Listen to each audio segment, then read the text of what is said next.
I used to be secretly attracted to guys sexually. It was a shameful thing to me, and I always wanted to be straight, or as I call it, normal. I had a large group of friends, or so-called influence, by the time I reached grade 11. I barely ever spoke, though, for fear my words would give away my secret. It almost never left my mind to cover up that I was homosexual. This left me very depressed.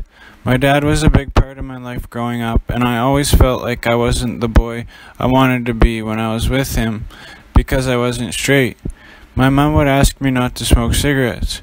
She eventually asked me, "Are you gay?" This was after asking me several times, "Why are you always so depressed?" It broke me to have someone ask me what I had been afraid of being asked for so long. She eventually went to a new local pastor in town to ask for help for me. He told her to pray and fast. This was something she had never done.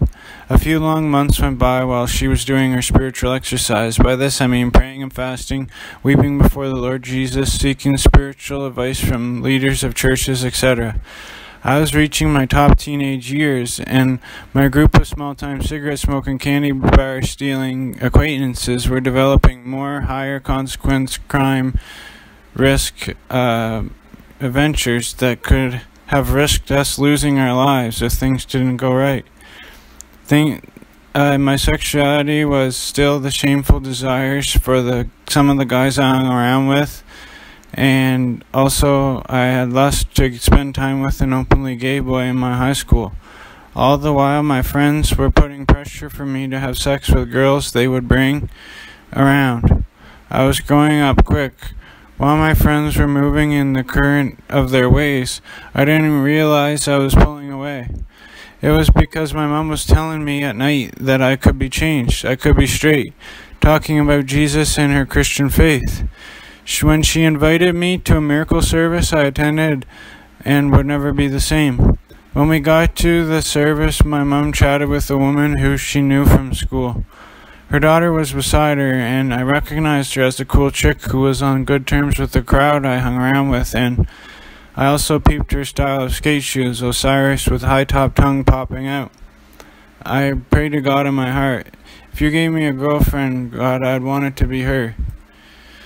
The service was amazing, and this man really believed Jesus was still alive and ready to change my life. I raised my hand when the preacher asked to pray for people.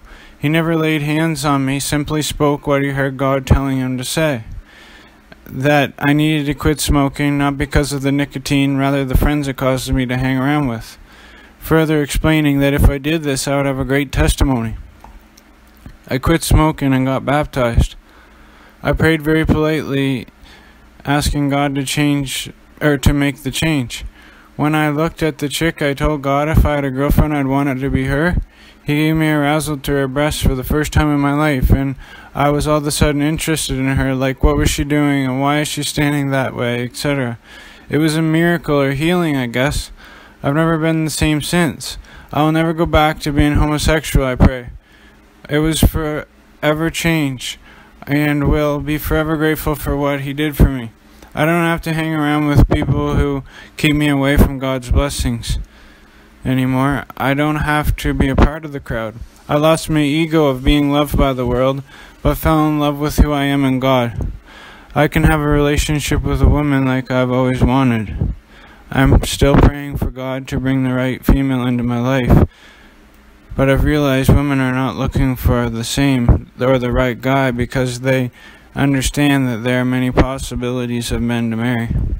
I'm struggling to find a woman, but I know that everything will be alright if I continue to honor the Most High.